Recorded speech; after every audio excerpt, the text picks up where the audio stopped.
Welcome back, ladies and gentlemen. Today we have a lot to cover and we're going to get into some tips as to how you can save millions of silver in your own games, and we'll get into that later on in the video. That'll kind of be the second half, but of course we have the update news for this week on World of Tanks console, and of course leading up to that big changes that are coming into Cold War, and we can do a little overview whilst we're talking about how you can maximize for this update, and so you can save millions of silver and that sort of thing. So without further ado, what's happening this week? Well, there are a few different bits. Of course, we'll be highlighting once again that there are Cold War economy changes happening in World of Tanks console, whereby they're reducing the amount of silver and vehicle XP needed for lower tier vehicles in Cold War, as well as the higher tier stuff, but there are a few different kind of changes that are going to be done to that. But of course, that's not the only thing. There is a brand new tank coming into the game, which is the Chieftain Concept Test Rig, which is like I guess a similar sort of tank to things like the Badger.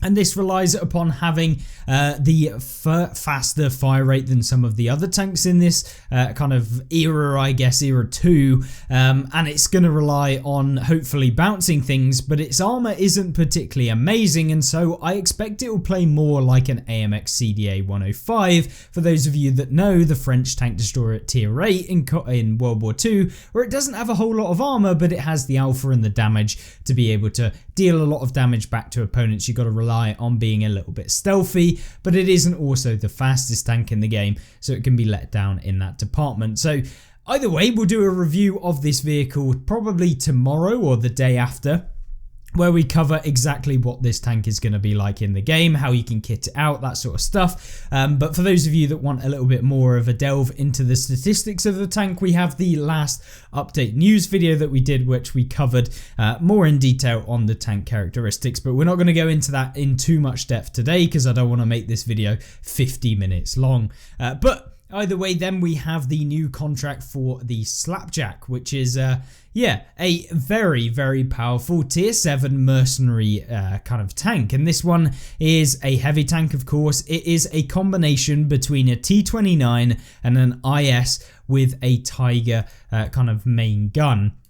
And so we can see the statistics of the vehicle. You have the IS hull, which is not particularly the greatest in the world. It gets penned by a lot of things. The T29 turret, which is pretty strong, to be honest, combined with the Tiger's main gun.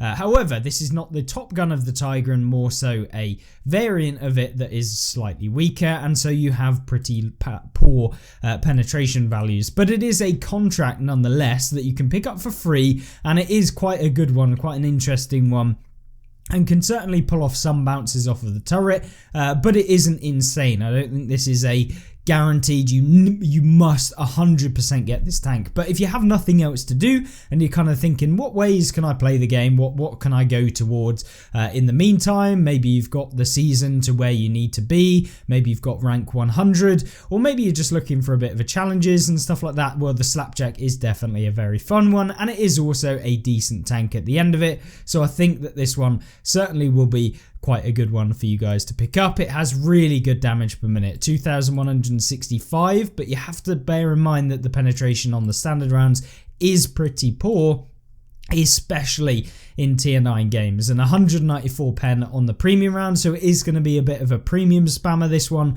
but nonetheless it's pretty good. And so yeah, if you can bear to spend a ton of money firing premium ammunition, then this tank's amazing. Otherwise it's pretty good, but can be let down in those higher tier games that you can meet in this tank. But yeah, decent contract. How do you actually get it? Well, the Slapjack contract is, of course, this one, and in order to get it you have to complete 8 stages, and each one has varying amounts of XP requirements. It also gives you a lot of silver as you go through, which is nice. And all you have to do, I say all you have to do, you have to grind about 500,000 XP in the game over the course of this contract, and it is available until the 27th of February. So if you are going to start now, you've got about 6 weeks to be able to complete it, which isn't horrible. And of course, yeah, it just depends how much you play the game and whether you actually want the Slapjack at the end of it. But you get quite a few extras when you go along, about 2.5 million silver as you go through with some boosters, that sort of thing. And of course, if you just want to purchase the tank as you go through and buy the stages, yeah, it gets very expensive. So I wouldn't recommend doing that. But either way, that's the Slapjack, kind of an interesting one. Looking forward to seeing you guys take it out and give it a go. It's certainly a decent tank for sure. But that's not it. We have the challenges and events this week. We have a win 2 battles in a row. Wargaming have kind of been adding in some extra challenges that just give you useful stuff like premium medkit, premium repair kit, premium fire extinguisher, that sort of stuff. And also the perfect 10, which is destroy 10 or more vehicles and you'll get 1,000 vehicle XP. And that will be available once per day, so you can basically get 1,000 XP for free in the day, provided you destroy 10 or more vehicles. Obviously you could do that in one game. It would have to be a very, very good game to do it, but you could. But either way, it will be received on the vehicle that you do actually manage to get 10 enemies taken out. So you have to wait or pick the tank that you think you're going to be able to get it when you get close to completing this one. Then you also have the chest earner. You can get the Commander's War Chest edition. So dealing 1,000 damage or more in 10 battles will give you the Commander War Chest 1. So you get one lot of the Commander War Chest. It can be completed 5 times and you've got 2 weeks to do this. So you'll be able to pick up essentially 5 Commander's War Chests, each giving you a minimum of kind of 200 gold. So yeah, it's not bad in terms of what you actually get out of them. In fact, yeah, it's not guaranteed gold, I don't think, but you are guaranteed a commander. You get silver from the commander if you don't need it. You can just sell them. And of course, sometimes they do give you gold back as well. So you don't have to pay anything. It's just basically playing the game and dealing 1,000 or more damage in 10 battles, which if you play tier 10, if you play Cold War, that should be very, very easy. And it should be about 10 games. So yeah, it's of course, if you're playing lower tiers, it can be a little bit more difficult to do, but still it shouldn't be unachievable for even tier 6 vehicles to be able to consistently deal 1,000 or more damage, which is brilliant. Any free stuff, always good in my eyes, and it certainly helps out newer players who need commanders and stuff like that. So I think that's great. And if you aren't a new player, well, you can get the silver equivalent from just selling the commander if you've got a load of them anyway. Then we have the Tank Mastery.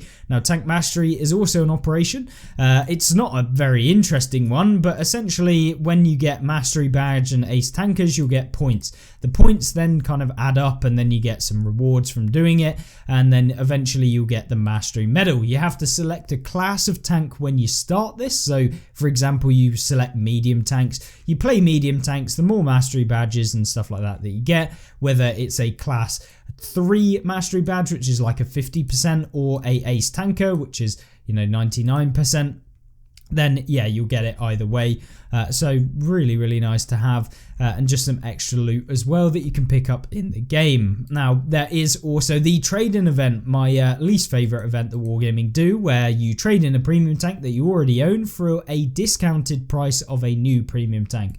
So you take 10,000 gold that you would have got for your tank. So say you purchased a tank for 10,000 gold, you can then use that tank. So you get rid of it, it's not yours anymore, and it will take 5,000 off of any of the trade-in tanks that you have. So you take your tank for 10,000, you half it in price. That's how much of a discount it will provide on another tank. So for example, you take that 5,000 and you apply it to one of the tanks that's available in the kind of trade-in list. So there's quite a few tanks available, and so you just take that money off of the premium tank that you want. Now, my problem with this is that you're trading in a tank that you already own to basically get a discount on a tank, on a new tank. Now, the only real reason you'd ever do this, rather than just waiting for a tank to come on sale or a tank that you think is good, where you don't have to trade in anything, because there's always sales on World of Tanks console, so basically you can always just keep an eye out for a tank that you might like and just purchase it, so you get to keep both of the tanks that you actually,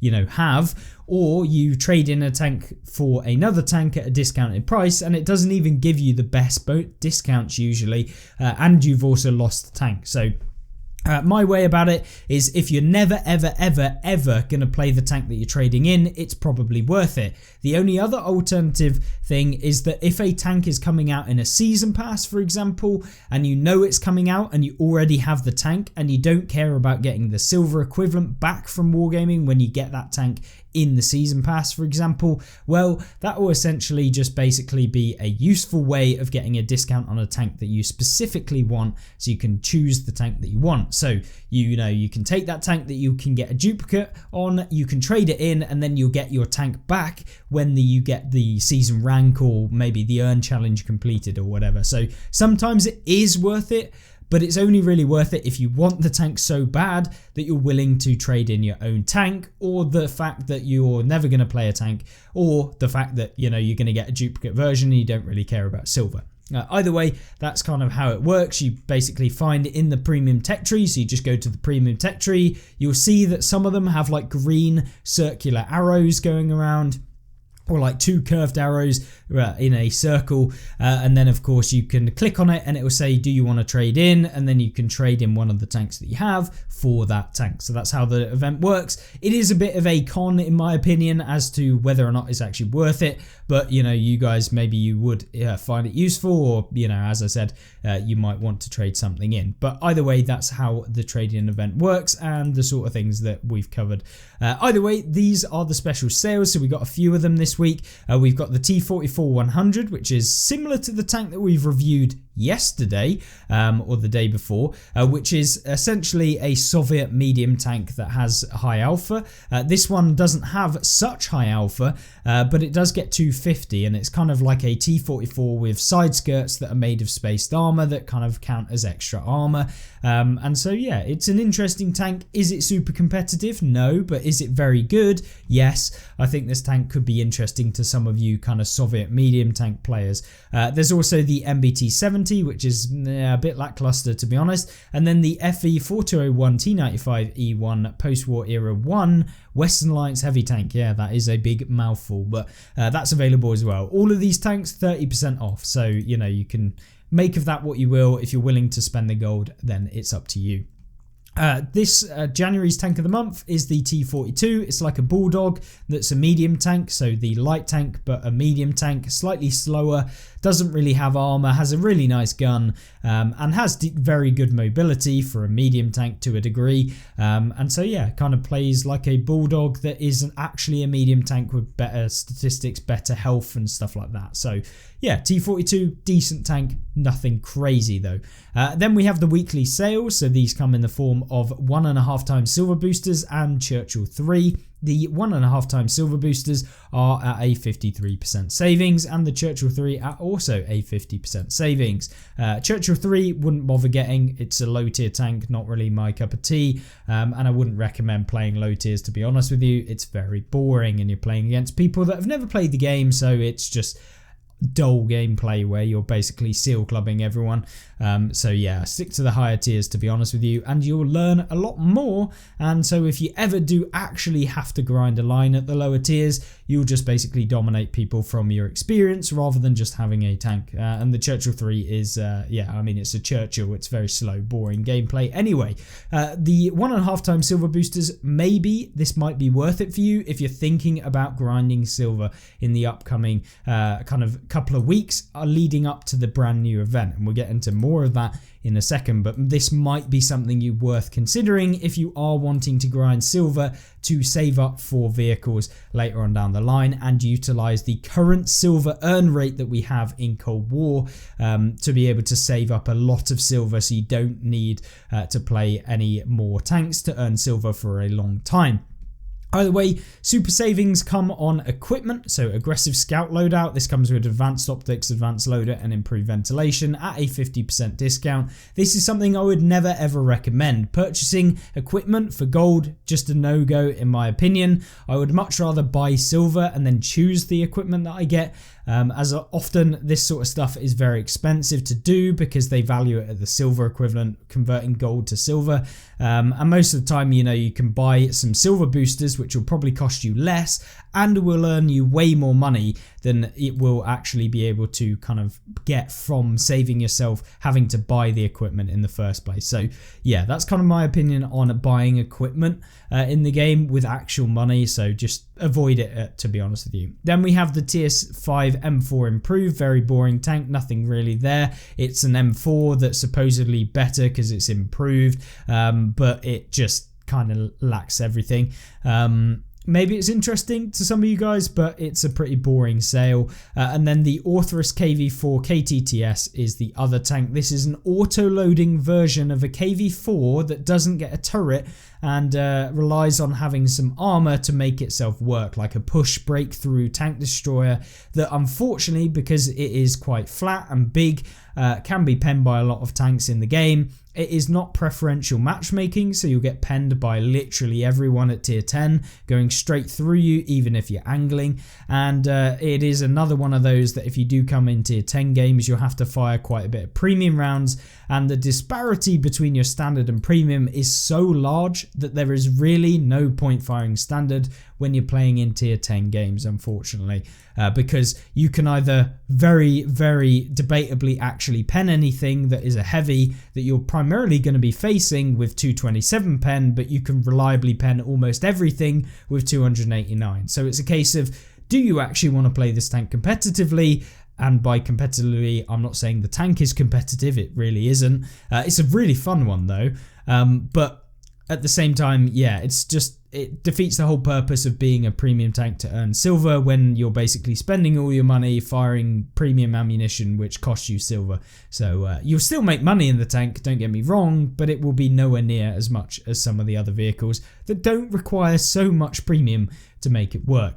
The annoying thing is as well is that because it's an autoloader, you've got 3 shells in your magazine with the autoloader, and yeah, it only deals 320 damage per shell, but that's 960 in total, so you can really ruin people's days sometimes with that autoloader. It's still very fun.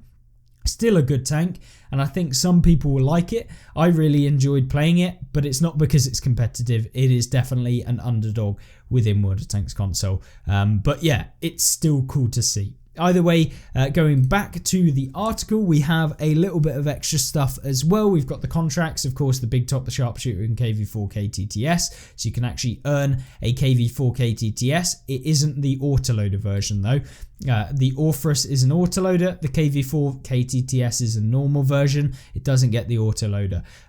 Probably the more competitive one is the Orthrus because it gets an autoloader. And so yeah, if you were gonna get one or the other, it would be the Orthrus. But of course the KV4 is a free tank that you can get as part of the contracts, not a mercenary tank but a contract tank that you can see in the contracts page of the garage. Of course then the resolution season, it's coming to a close somewhat on the 30th of January. That will be the final bit, and then we can get the Calliope T34 which will be great. So that should be great. Either way, then it's the FE3903 Churchill AVRE still in the sale. There's the T34-3 Earn Challenge still going on until the end of the month. And then the long haul, obviously, as usual. Community streams are on 16th of January. So today, when you're watching this, it's probably going on. And then the weekly assault on Friday, where it'll be the similar sort of style where they kind of give some updates and stuff like that. And the lead game designer BAM 1500 will also be there for an in-depth discussion and a first look at upcoming releases. So this Friday. And that's at 8 o'clock UTC or 2 PM Central if you're in America. Either way, very interesting kind of content this week. Nothing major, but there's quite a bit there, I guess, to kind of keep us ticking over towards the big update, which is coming at the end of the month. Of course, talking about the big update at the end of the month, the kind of what we've been alluding to in this video is that there are some big changes to how silver is going to be earned in the game. For those of you that don't know, I'll give you a brief overview, then we'll jump into the actual game to show you how you can save yourself a ton of silver, because that's going to be primarily something that everyone is going to be focusing on, trying to just basically save as much silver whilst also making use of any kind of things that they've done recently and things that you can do to save silver on things that you've already bought, which is amazing. So either way, brief overview, module costs will be reduced, vehicle costs will be reduced, so this is both in silver and XP. So when you grind a tank in Cold War, you'll spend 54% less silver, you'll spend 62% less vehicle XP overall, and then vehicles, it will be 52% less silver and 20% less vehicle XP overall. So both the grinding of Cold War should get quicker, and as well as the silver drain on your account in Cold War should also get lower as well. However, there are some earn rates changes for premium and tech tree tanks in Cold War. So the best silver earners right now are earning you probably, when you're using all of the boosters and without any events, so nothing that boosts your thing, you can earn about 450 to 500,000 silver in one game if you have a decent game. Like a good game will give you about 450 to 500,000 with the ×2 silver boost. When this update goes live, you will see that considerably drop. You'll probably be looking at about 200 to maybe 300,000 silver in one game for the same result. So they are reducing how much silver you can earn with these tanks. It's to bring the modes back into balance compared with World War II and Cold War, because of course right now, if you have a similar sort of level game in Cold War, you can expect to earn almost double, to be honest with you. Double what you would earn in World War II for the exact same kind of result. Obviously, they're two different modes, they play different, the XP is different, but if you consider like a very good game in Cold War versus a very good game of a similar level in World War II, you'll probably get about twice as much silver in Cold War, roughly. That's kind of just, there's no statistical facts here, this is just speculation, but from my own experience of playing the game, that's probably how much you're kind of going to be able to earn. Now, can you still have more silver in a World War II game than in a Cold War game? For sure, obviously, but it really depends on what tanks you're playing. Obviously, some World War II premiums get more silver bonus than Cold War premiums, which can give you more silver in one game. But even with that extra bonuses with a World War II premium like a Ragnarok T34 100, you will still end up losing silver over playing the Cold War equivalent of even a tank with just a 50% silver bonus if you have a good game in it. So it really is just basically ruining the economy of World War II. Players are feeling like they have to play Cold War if you want to earn a ton of silver, which maybe they don't want to do. And of course, it just basically makes it so that you can grind out a tier 10 in about 10 games of Cold War to be able to purchase a tier 10 in World War II, which is what a lot of players were doing. And it also makes it kind of a bit crazy how the economies are so different between the two modes, and merging them together is what the intent of wargaming is, at least from my understanding. But obviously that's a very brief overview. We won't go into the detailed statistics. You can of course check out my dedicated video on the Cold War changes, specifically on these, where we delve into all of these charts and stuff like that, and graphs even, not graphs, but yeah, Excel spreadsheets that Wargaming have put together alongside other things. But yeah, if you want a kind of information on that, then go to that video, which I'll link at the end of this one. But we are going to tell you about how you can maximize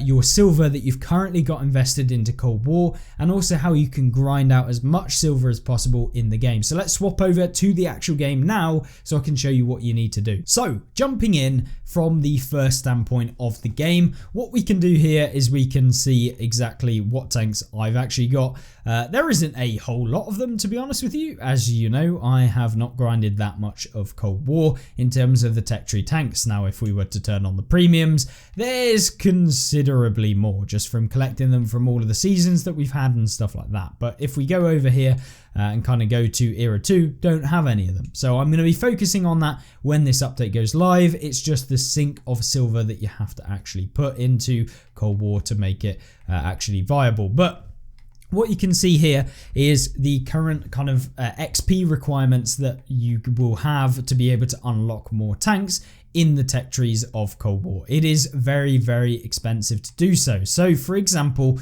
the first line that you can get in Cold War will give you a tank that you require 137,000 silver to be able to unlock, which is a lot of XP even. This XP, not silver, but 137,000 XP. Now what Wargaming are doing on the 30th of January at the end of the month is they're changing how this will work. They will no longer be costing you essentially, 130,000 XP, but they'll be reducing it by about 87% on average to be able to get unlocked the first tank. So in order to do that, what you can do is you can wait. If you want to use your free XP, obviously I don't have any more at the moment. Maybe that will change when it comes to a free XP sale or something, and I'll pick up some more just to help with grinding some of the stock tanks in the game and just avoiding having to play terrible vehicles. So yeah, either way, at the moment it costs you 137,000. When the changes go live, for example the SHA 40T here, this will actually cost you around about 15,000 XP. So it's a decrease of about 87%. So it'll be just over 15,000, probably around 17,000 XP to go from the SHA 25 to the SHA 40T. So that's what we're looking at in terms of XP. So a massive, massive change between getting the first tank. That's just going to make things a lot easier to get some of these vehicles, make it more in line with about a tier 5 to tier 6 vehicle in World War II. That's how much XP you'll have to require to kind of get these vehicles in the lower tier. It should speed up people grinding through Era 1 and grinding through the entire line. Now the XP difference that you get across the board stops at Era 3 essentially. You won't really get a reduction in the amount of XP required when you get up to the higher tiers. That's because they want to keep it in line with World War II. It's just the total XP that you see here, 1.2 million, will reduce significantly because the lower tier tanks require less XP after the update goes live.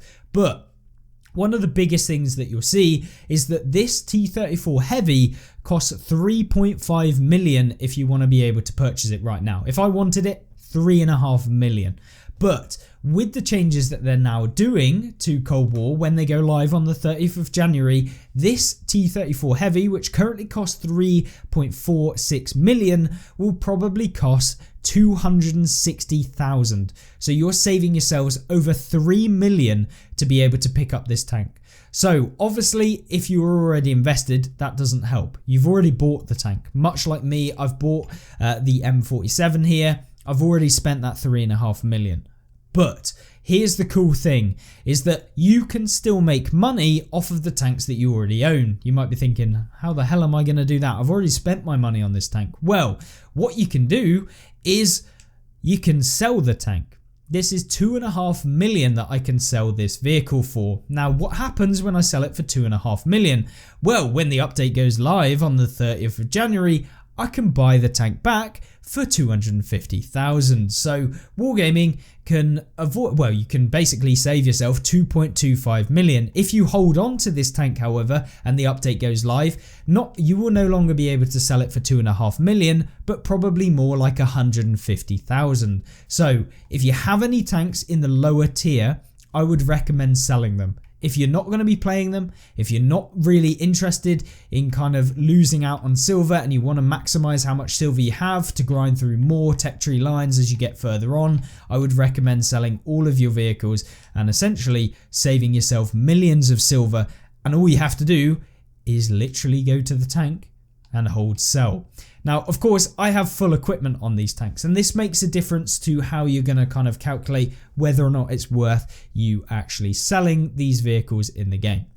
Because when I click on my piece of equipment, for example, I go to sell, I am trading it in at half the price. Now, when I play this tank again, I'm going to want my equipment back. So you're going to have to pay 500,000 again. So when you calculate whether it's worth selling a tank versus, keeping it and holding on to that value, it's totally dependent on the original price of the tank right now. So, of course, with 3.5 million, if you deduct the 250k, which it's going to cost after the update, away from that, you're left with 3.2 million. So, of course, that gives you kind of the overall value that, the difference between the two. But of course, you're going to sell it for half of the price of 3.46 million. So what you have to do is half the price of 3.46 million, and then that'll give you 1.73 million. So I appreciate that this is kind of going into detail and not really showing you a whole lot, but it's kind of how you can work out whether or not it's worth to sell it. Now, when I sell this, so the M47 here, of course, when I go to sell it, it says 2.5 million. Now that's not entirely true because of course we've got equipment on this vehicle which does cost money. And so when I come to sell this tank, it will cost me 2.5 million. So what we do is we deduct the actual value of the tank when we have to repurchase it, which is about 250k. So we'll be up by 2.25 million, but we'll then have to buy back this equipment that I already have, costing us 250,000 on average, or double the price of what we're selling the equipment for, to buy it back on the tank. So for example, my vents will cost me 500k, so we'll have lost 250k from buying the vents back on this tank, which is of course what most people are going to do. They're going to buy back the equipment. And so when we look at the overall cost that you're going to save from this vehicle for selling it, you got to take the 2.5 million minus the 250,000 for buying the tank back, and then minus 250,000 or half of the price, or essentially whatever the equipment is costing you right now to buy it back and put on the tank. Maybe you won't buy it back and put on the tank. That's entirely down to you, but running without equipment is something I would never recommend. So here you go. We've got 250 on this one, 250 on this one, 275 is what we get on this one. So combine that together, we've got 775,000 silver that we will lose by selling each piece of this equipment. So what we do is we then take the overall price, so how much we sell it for, minus the actual value of the tank at the end, minus the 775,000 silver. That will give us 1 point something million, and therefore we'll still make 1.5 million off of this tank. That's how much it's going to actually save us by selling the tank. Therefore, why would I ever keep this tank? Well, what we do is we go into the equipment, we sell off all of the equipment. I'm going to do it for you. Here you go. That's 250,000. That's another 275,000. So now we can sell the tank for 1.7 million. Of course, the overall price that we got earlier was based on selling everything. So that includes equipment. You don't have to go off individually, but this is how much the tank actually costs with no equipment. So essentially, we will be able to make about 1 million silver. So 980,000, I think, if we're going to be precise. So of course, we're going to sell the tank. Now, it does also count for the modules. You'll have to buy the modules back for that vehicle. So there's another expense. But overall, in my opinion, it's worth selling all of the tanks that you currently own and then buying them back after, which is what we're going to do here. We're going to sell all of these vehicles. There's no point keeping on to them. I'm not going to use them between now and the 30th anyway. I'm not going to be grinding any of the tech trees right now because it's not worth it. I'm going to be grinding my silver on my account. So we've sold both of those. We're up by a ton of money, and we're going to be able to purchase probably all of these starting Era 1 vehicles for just those 2 vehicles that we just sold. So it's entirely worth saving and selling these low tier tanks. Now you might be thinking, oh brilliant, what I'll do is I'll sell all of my tanks in the game. Maybe I have the M1A2 Abrams and I'm going to sell this tank. Well, the problem here is that it's not actually worth selling your Era 3 tanks. It's probably not even worth selling your Era 2 tanks because of the fact that you'll have to buy back your equipment at full price. You'll then have to also take into account that the discounts that Wargaming are providing on all of these tanks leading up are a flat about 3.5 million off of the current prices. So if we were to look at this tank, I don't know if we can actually see exactly how much silver it's going to cost us, unless maybe it comes up here. Apparently it doesn't, which is really helpful. But you're looking at about, for a top tier Era 2 tank, of 7 million. Now, when you sell this tank, you'll sell it at half price, which will give you about 3.5 million back. But because Wargaming are only discounting 3 million, you'll have essentially lost 3.5 million plus the 3 million from selling the tank. So you're actually still down by 500k, and that doesn't even take into account the equipment that you'll sell on this tank. So you'll be ending up with about minus 1.25 million if you sell this top tier Era 2 tank. So there's a point at which it does not become worth selling your tanks in this game when this update goes live. So as a general rule of thumb, if you have a tier 1 or an Era 1 vehicle, basically all of the Era 1 vehicles, which you can purchase here, you see 4.3 million there. That's how much it costs. You can essentially make your money back just by selling them. when it comes to Era 2 vehicles, they are more expensive, so the discounts aren't so good, and so you're not saving as much money. However, it's still probably worth selling the bottom of Era 2 because they cost about 5 million to purchase one of these tanks, and so when you sell them at half price, you're basically selling them for 2.5 million, and then of course your equipment, stuff like that, changes it, and then you can buy it back for about 1.8 million after the changes. So you'll still make money probably on the bottom tier of Era 2, but then the middle tier is kind of where it is like a break even, and it's not really worth it either. And then as soon as you go higher than that, you'll lose money on every tank that you sell if you're selling it to make silver. So do not sell anything in the middle of Era 2 or higher, to be honest with you, if you want to make silver. So if you have all of these low tier tanks, sell them all right now, make your silver, and then buy them back later on, and you'll be up on the amount of silver that you have. So it's a nice little thing for if you spent a load of your money recently on Cold War and you spent a load of money buying all of these tanks, then of course take that into account. Just bear in mind that I'm not entirely sure if the modules that you buy on the tank are also discounted on how much when you actually sell them, or whether they just do not count at all, whether you can buy them back and you keep the modules. I don't think that happens, so you may have to purchase the modules again when you buy a tank back. So it's kind of one of those things that it does kind of suck if you fully kitted out your tank as well, and I'm not entirely sure if it impacts the overall value that Wargaming say when you sell the tank. So just keep that in mind as well, and just factor that in. But definitely Era 1 lowest tier, they are definitely worth selling, as well as Era 2 or Era 1 second tier tanks, definitely worth selling. Maybe the top tier of Era 1 might not be worth it, or the bottom tier of Era 2. Just depends. You can work it out yourself based on those things and the actual values given by Wargaming on the average price of the Era tanks, and that will be of course on screen right now, and hopefully will have been on screen throughout this video, or at least throughout this portion of the video, just to give you a representation of how much it costs and stuff like that. So yeah, either way, that's kind of how you can make money on these tanks, and maybe I'll have even put in a breakdown of how much you actually make from all of these tanks on screen as well in a little spreadsheet of my own. So that's kind of how that works. So if you want to make silver in that way and save yourself silver for later on down the line, that's something you can do if you've already bought the tanks. But if you haven't already bought the tanks and you're thinking, how can I maximize it using the silver earn rates? Well, that of course comes down to Era 3 spamming in the highest premium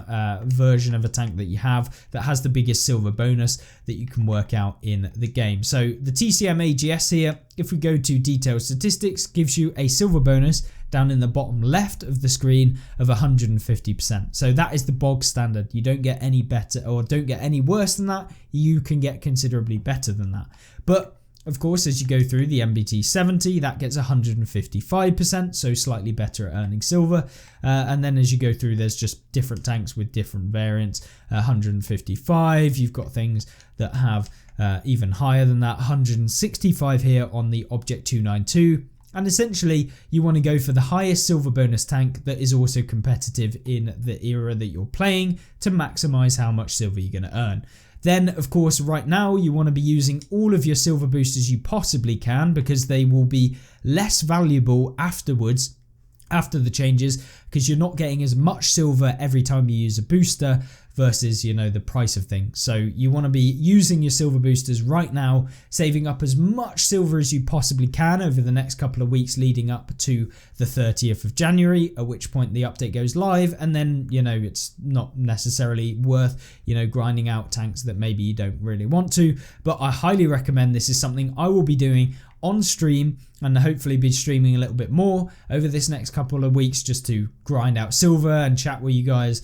But yeah, 2 million or 2 times silver boosters are going to give you probably in the region about 500,000 silver per game at Era 3 in a tank like the Object 292, or whatever the highest rate of earning that you have in the game. So just use all of your boosters, make sure that, you know, you're firing as much of the rounds that you need to and getting as much damage as possible, as much XP, which correlates to your silver amount per game. So other than that, that's kind of the two main ways you can kind of prepare for this event, save your money, and of course if you did unfortunately end up spending a load of silver right now, at least you can try and recover some of it on those tech tree tanks like we said at the beginning of this kind of portion of the video by selling those era 2 or era 1 second tier tanks. So yeah, hopefully that gave you an indication as to kind of some of the upcoming changes. Of course, if you want to see exactly what these changes are, a breakdown, my thoughts, my opinions on it, of course that's in the video on screen right now on the left hand side, and then we have the gameplay, tank reviews, stuff like that on the right hand side if you want to see some gameplay of various different tanks throughout all of the different modes, but primarily World War II. Other than that, hopefully you enjoyed this video. If you have any questions, or maybe I said something wrong that you don't agree with, then of course let me know in the comment section down below, and I'll see you in the next video. Have a great rest of the day. Goodbye.